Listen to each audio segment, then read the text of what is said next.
And among the millions who participated in this democratic process are Filipino Americans. Let's find out the pulse of our kababayans there from Filipina journalist Jannelle So-Perkins, joining us live from Los Angeles. Jannelle, thank you so much for joining us on The Final Word. Almost 2 million Filipino Americans were eligible to vote. How influential were they as a voting bloc in the various states?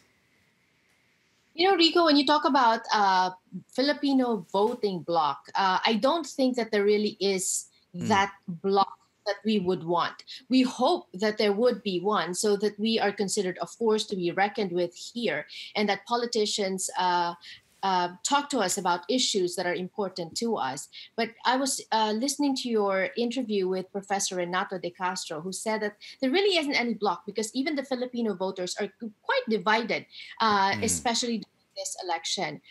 In about around May of this year, Filipina lawyer and philanthropist Loida Lewis came up with the idea of 1 million votes for Biden, Filipino Americans for Biden. And I know that they mobilized, they did a lot of Zoom events, they did a lot of talking to Filipino voters to swing that way. And they were able to make some ground, but there are still a lot of Filipinos supporting President Trump.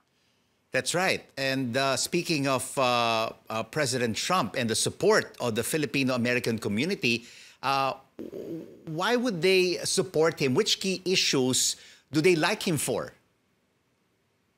I did I did a discussion, a digital discussion for my program not too long ago, maybe 4 weeks before the election here in the US. And one of the speakers talked about faith, family, freedom, and finance.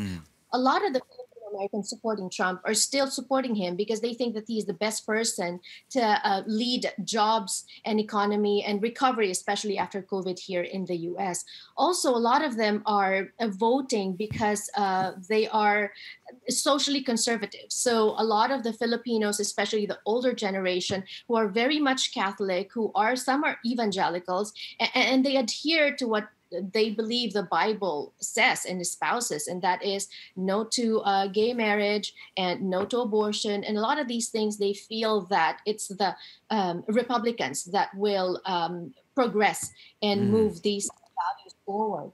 Also, they feel that freedom, freedom to carry guns, especially in Florida. There's a lot of Filipinos there that are very conservative, and they would like to have that freedom.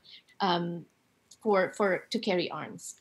And what about the demographics of Filipino Americans voting for Biden?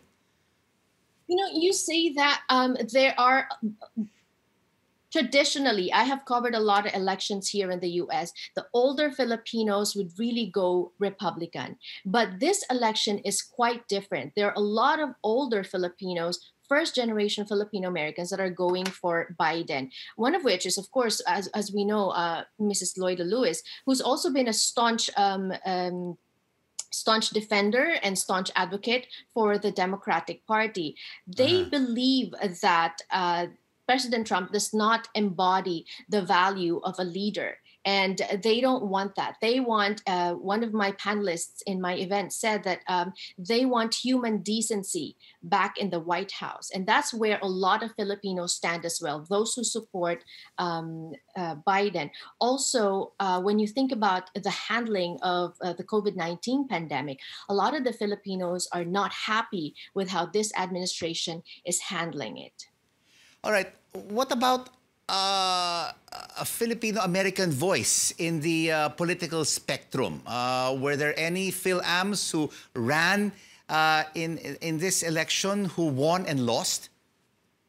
There are two races that we're closely monitoring, Rico. One is the congressional district in Central Valley. That is in California. T.J. Cox, a Democratic candidate, is the incumbent, but he only narrowly edged out the incumbent at that time, Mr. Valadao.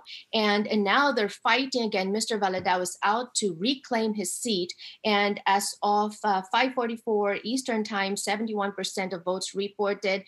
David Valadao is at 51.4%.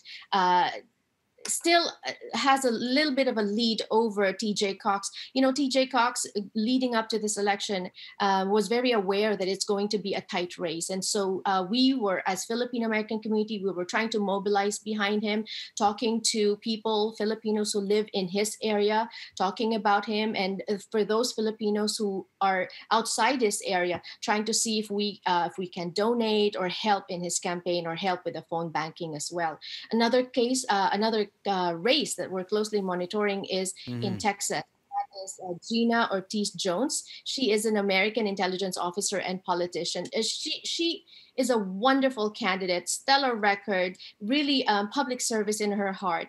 But she also was narrowly defeated last time by incumbent Republican Will Hurd. Now, Will Hurd retired, but Gina is facing Tony Gonzalez, a Republican, as well in this race. And 97% of votes have been reported, and Tony has 50.7% over Gina, who has 46.5%.